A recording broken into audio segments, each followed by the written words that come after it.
Los olvidados de Jaime Aduana Quintana.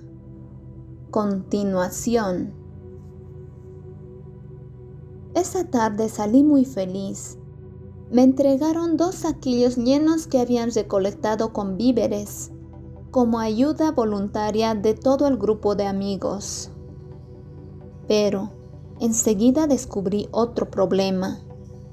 Los saquillos pesaban mucho y sola no podía trasladar hasta mi casa.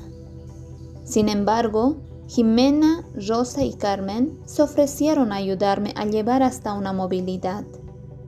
Después se animaron para acompañarme hasta la ceja del Alto. Al llegar tuve que pedirles el favor de que me esperen con los 2 saquillos para ir a buscarles a mis hermanos. En cuanto me aceptaron, fui a buscarles y después de 5 minutos retorné con ellos. Jimena y Rosa se conmovieron al ver los zapatos de Juan Carlos. Como eran tan pequeños, los tuvo que cortar de la punta para que no le aprieten los dedos de los pies. Para él, lo más importante era tener la comodidad al caminar. Estaba temblando de frío. Llevaba puesto la única chompa que tenía, con las mangas pequeñas que le llegaban a la altura de los codos.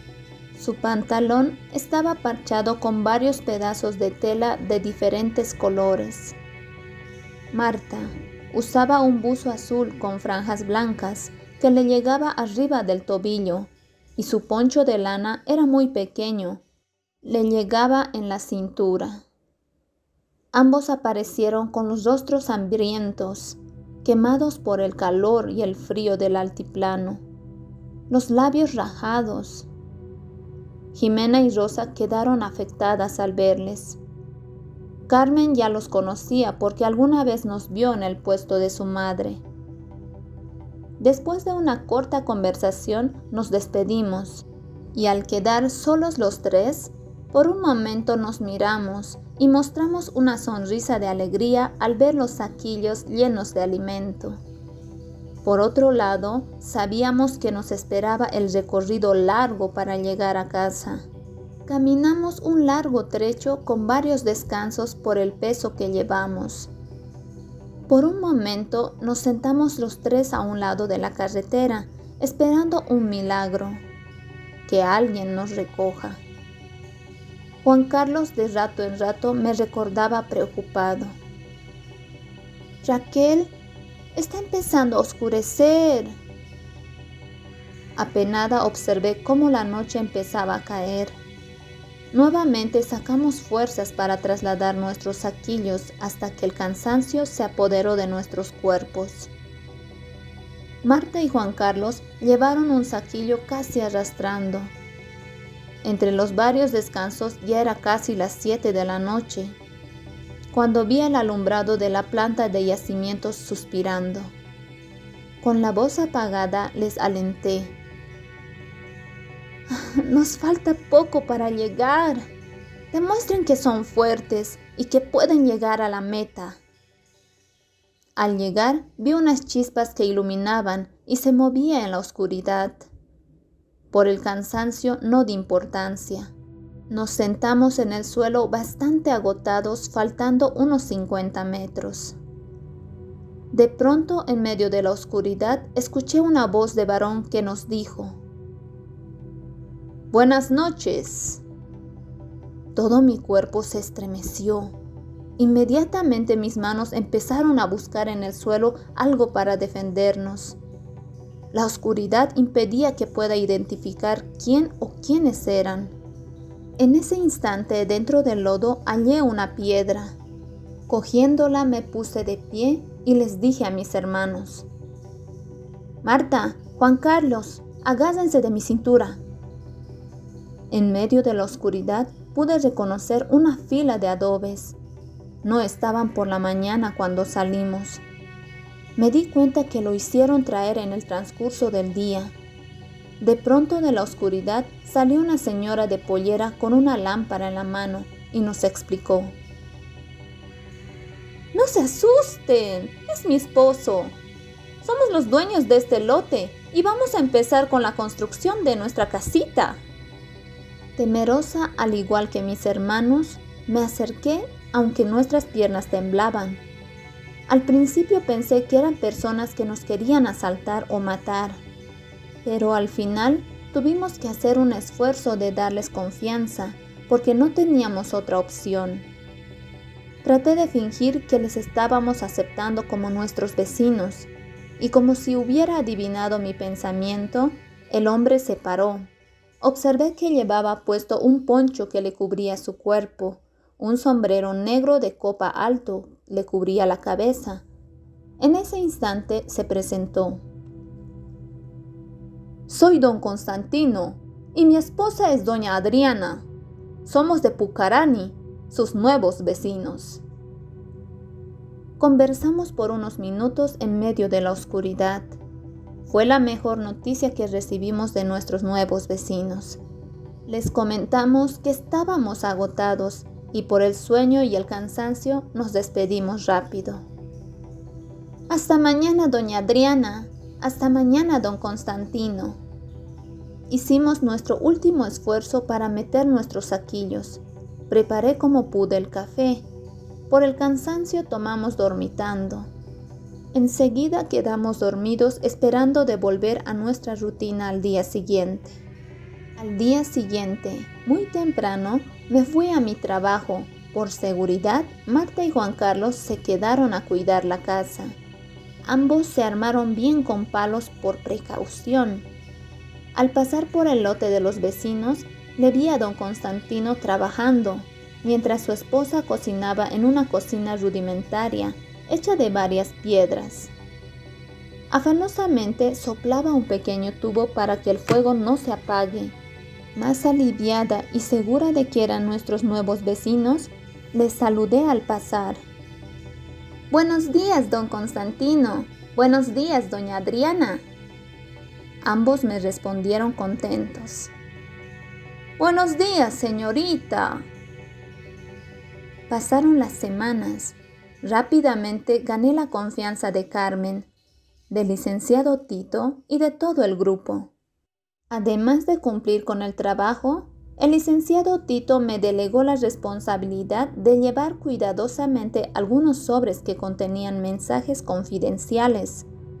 Sentía curiosidad por saber sobre el contenido de aquellos mensajes, pero estaba consciente de que un día confiarían en mí y pronto iba a saber de qué se trataba. Al mes de ser parte de la agrupación, me dieron a conocer que pertenecíamos a una cédula del Ejército de Liberación Nacional, ELN, y estaba liderada a nivel nacional por el compañero Inti. Sin dudar ni un segundo, me sentí más comprometida con la célula. Mis nuevos vecinos terminaron de construir su casita muy rápido y nuestra amistad crecía día a día.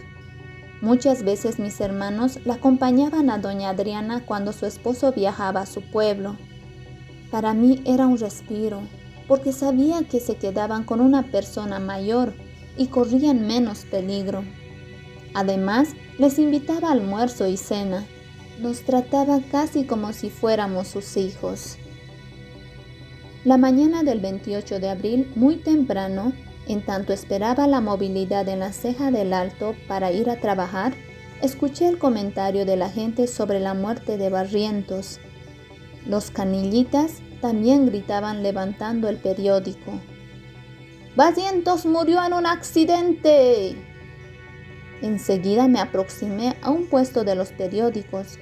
Vi con gran sorpresa y alegría en el titular: el presidente René Barrientos Ortuño murió. Tuve que contener mi alegría y en ese momento murmuré: ahora puedo regresar al siglo XX. Mi corazón latió de alegría. Pensaba en la oportunidad de regresar a mi tierra natal, donde nací, crecí. Volvieron los recuerdos y las esperanzas. Mientras la movilidad continuaba su recorrido, observaba desde la ventana cómo la gente compraba los periódicos. Las manifestaciones de los pasajeros en la movilidad eran a favor y en contra del ya fallecido presidente. Cuando llegué a la casa del licenciado, inmediatamente preparé el desayuno. Me pidieron 24 tazas de café. Vinieron a ayudarme Carmen, Jimena y Rosa. Mientras preparábamos el desayuno, Carmen me comentó que durante ese tiempo estuve a prueba para saber hasta dónde era mi lealtad con el grupo. Después de ser aprobada, por primera vez iba a ingresar a una reunión formal para conocer a todos los miembros de la célula. Una vez que ingresamos, me explicaron que cada uno tenía un seudónimo por seguridad, para no ser identificados por el Ministerio del Interior. Carmen era conocida como Maritza. De los demás no conocía sus verdaderos nombres y se hacían llamar Jimena, Rosa, Calixto, Fermín y Serafín, que desde hace muchos meses los conocía. Llegaron Óscar, Freddy, Mauricio, Teófilo, Nicolás, Hipólito, Felipe, Casto, Miguel, Severino, Sandra, Isabel, Lorena, Silvia, Cecilia, Rocío y Tito, el responsable de la célula.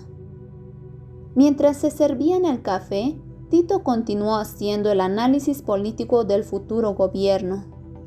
Compañeros, esta reunión se programó tomando todas las precauciones de seguridad.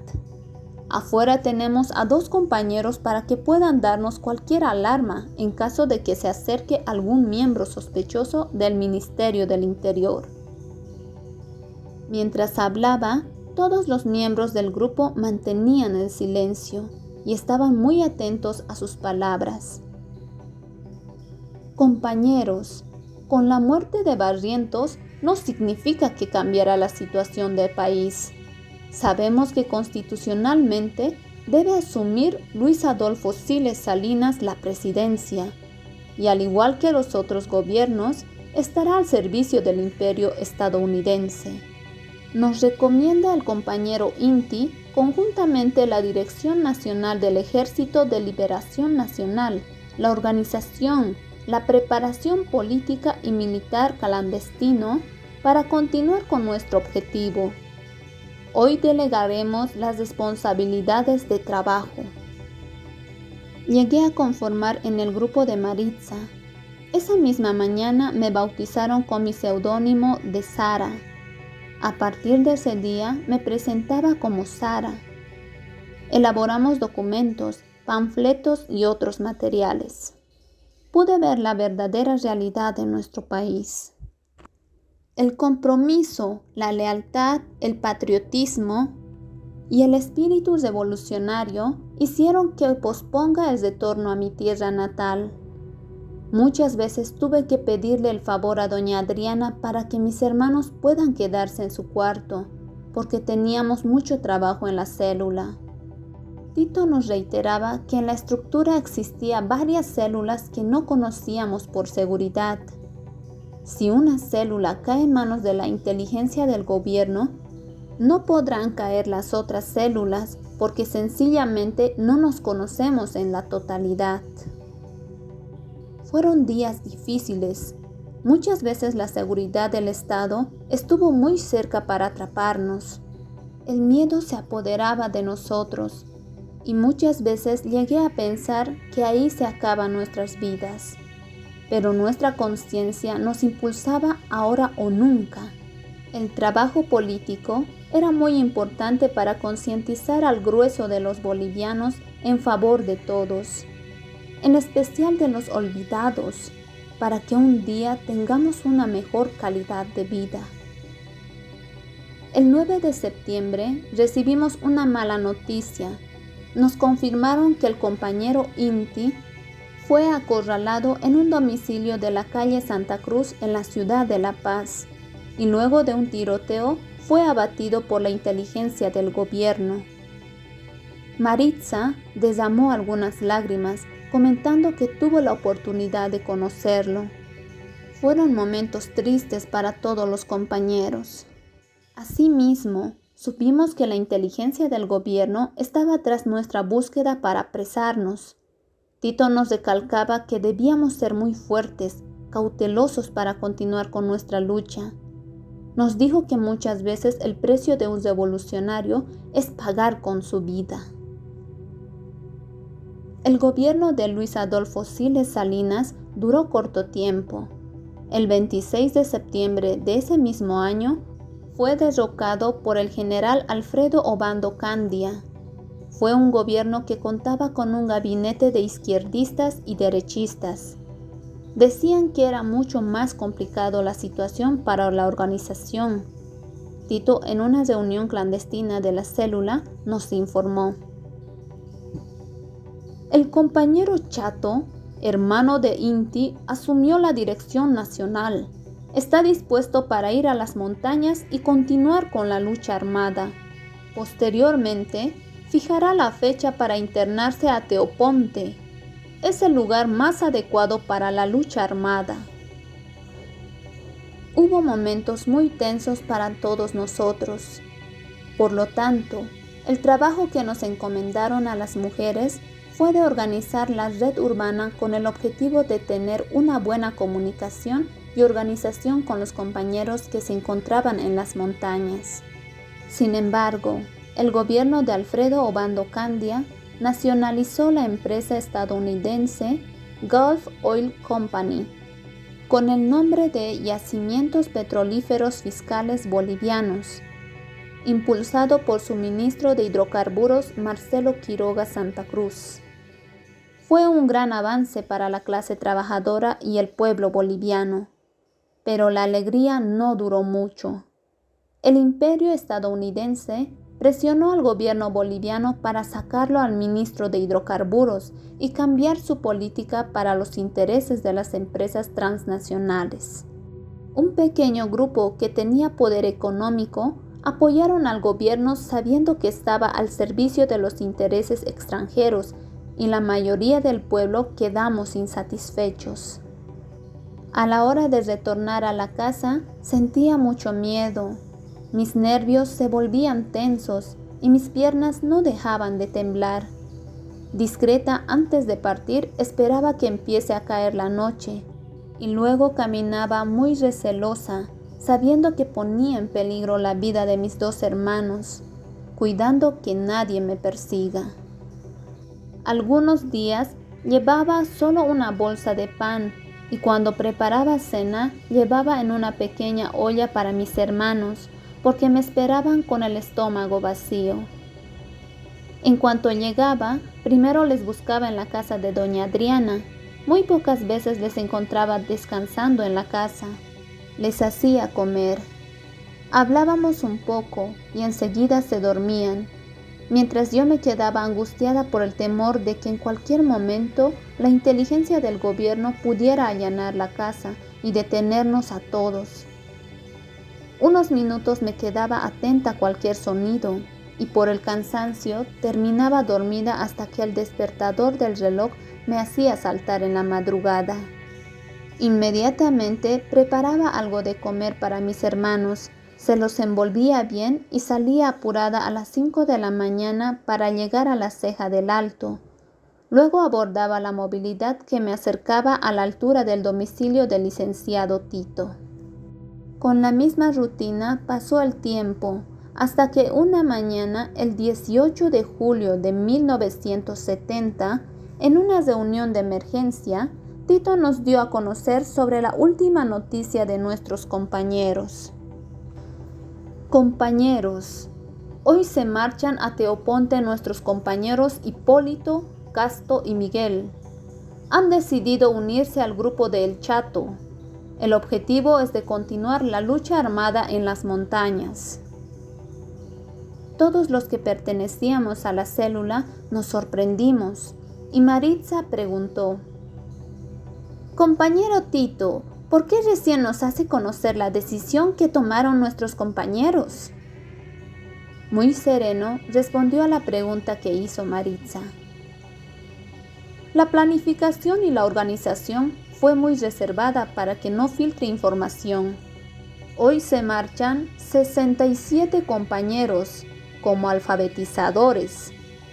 Usamos este término para confundir a las autoridades. En el fondo, la consigna es: volveremos a las montañas para continuar la lucha armada. Partirán de la Plaza Villarroel y nosotros no podemos estar presentes, sabiendo que la prensa estará tomando fotografías, para evitar en el futuro un indicio para la inteligencia del gobierno y la facilidad de rastrearnos. Quedamos tristes por nuestros compañeros, pero sabíamos que el sacrificio al que se arriesgaban era necesario para tener una Bolivia con mejores condiciones de vida. A los pocos días difundieron en las noticias sobre un nuevo grupo guerrillero en Teoponte, y los enfrentamientos con el ejército empezó a tener resultados negativos para los guerrilleros. Los compañeros que desertaron fueron apresados y fusilados por el ejército. Según pasaron los días, se debilitó rápidamente la columna de los guerrilleros. Tuvimos nuestra penúltima reunión. Tito nos informó del fracaso desastroso de Teoponte. Compañeros, las últimas noticias nos indican que están exterminando a la mayoría de nuestros compañeros.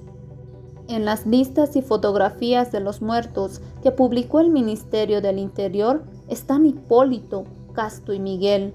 Y por otro lado, nos informaron que el compañero Chato también cayó prisionero. Hicimos análisis frío y real. Fue muy precipitada la toma de decisiones. La mayoría de nuestros compañeros eran de la ciudad. No estaban aptos al clima. No eran aptos para caminatas largas, y menos para la sobrevivencia en la selva. Además, no conocían el terreno, tenían una instrucción precaria de combate y, por último, la lealtad revolucionaria era muy débil.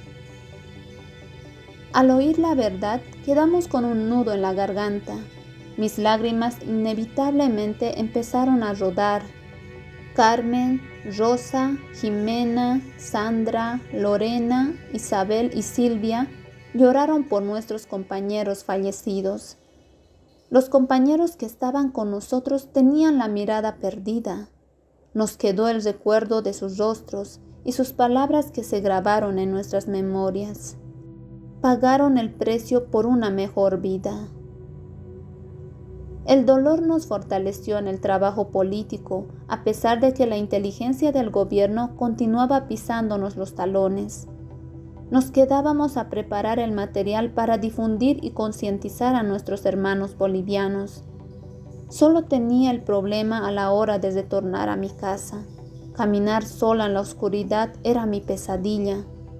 Cuando estaba por la casa de doña Adriana y veía sus ventanas iluminadas, recién respiraba tranquila.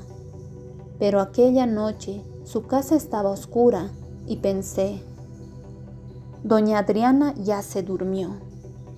Sin embargo, noté en sus puertas algo llamativo y pude verificar que eran candados. Enseguida me preocupé por mis hermanos, porque ellos se quedaron ese día con ella y no me dijo que viajaría. Inmediatamente corrí a buscarles a mis hermanos. Toqué la puerta improvisada que nos los hizo don Constantino de la calamina que le sobró. Al oír los golpes en la puerta, ambos preguntaron: ¿quién es? Aliviada respondí: ¡soy Raquel! Enseguida escuché el sonido de las maderas que levantaban para abrir la puerta. En cuanto me vieron, se pusieron a llorar. Don Constantino llegó a su pueblo para llevarle a doña Adriana. Lo cesaron todo y se fueron. Abrazándoles, les consolé. Cálmense y dejen de llorar. Ellos van a volver. Deben tener alguna emergencia. Se los he traído lo que les gusta. Saqué la olla de la bolsa y empecé a servirles arroz con leche. Al ver sus platos llenos, ambos dejaron de llorar y muy contentos saltaron. ¡Arroz con leche! ¡Qué rico! degustaron contentos, como hubiera sido la primera vez en su vida. Juan Carlos terminó su parte y enseguida cogió la olla. Lo raspó hasta dejar limpio. Me di cuenta que no habían comido todo el día. Tuve que preparar de inmediato un revuelto de huevo con pan despedazado y su taza de café. Se sirvieron hasta quedar satisfechos. Luego empezaron a hablar de todo lo que habían hecho y aprendido con doña Adriana. Más tarde me preguntaron sobre mi trabajo. Les hablé solo sobre mi trabajo, pero en ningún momento les hice saber sobre mi participación en la organización por su propia seguridad. De pronto cerraron sus ojos y durmieron profundamente. Les abrigué y enseguida me recosté para descansar. Pero la preocupación por mis hermanos sobre el estudio, nuestros bajos recursos, el viaje repentino de mis vecinos, no me permitían cerrar mis ojos. Además de que el sueldo que recibía no abastecía para nuestras necesidades básicas. Lloré por un momento porque no encontraba una solución para darles una vida digna a mis hermanos, y en algunos momentos odiaba vivir sin poder ayudarles mejor. El 6 de octubre de 1970 recibimos la noticia sobre el levantamiento militar contra Obando, lo que derivó en su renuncia. Hubo una pugna entre los militares Rogelio Miranda de la derecha y Juan José Torres por asumir el gobierno. El resultado de los enfrentamientos entre militares y civiles fueron algunas pérdidas de vidas bolivianas. Al final tomó el control el general Juan José Torres, que posteriormente se posesionó como el nuevo gobierno, comprometiéndose con los obreros, fabriles, campesinos y universitarios. El 5 de noviembre recibimos la buena noticia del gobierno de Torres. Ordenó a los miembros del ejército que se encontraban en Teoponte replegarse en sus cuarteles. Los 8 sobrevivientes de la guerrilla de Teoponte salieron rumbo a Chile exiliados y posteriormente a La Habana sanos y salvos. Tras esa buena noticia llegó otro día triste. Marta cumplió sus 15 años. Ese día mi hermana pasó su cumpleaños como cualquier otro día. No hubo torta ni plato especial. Yo estaba trabajando mientras recordaba que en el centro minero algunas familias acostumbraban a compartir una torta con las amigas de la cumpleañera y los que tenían dinero les preparaban fiestas inolvidables. Al retornar por la noche, le compré un rollo de queso para compartir con ella y Juan Carlos. Al llegar a la casa le abracé y me dijo enseguida: «Raquel, ya cumplí mis 15 años. A partir de mañana buscaré un trabajo y empezaré a ahorrar para mis estudios. Quiero ser algo en la vida. Deseo salir de la pobreza. Además, ya soy grande». Mientras me hablaba, sus ojos se llenaron de lágrimas. Con mucha pena observé el pantalón azul descolorido que llevaba puesto. Las mangas de su chompa estaban a la altura de los codos y los calzados viejitos que estaban a punto de despedirse. En ese momento se acercó Juan Carlos, con los ojos llorosos para abrazarnos, y a su corta edad se daba cuenta perfectamente de nuestra situación y nos dijo: «Hermanitas, si fueran pan, me las comería a las 2 para que dejen de sufrir en esta vida.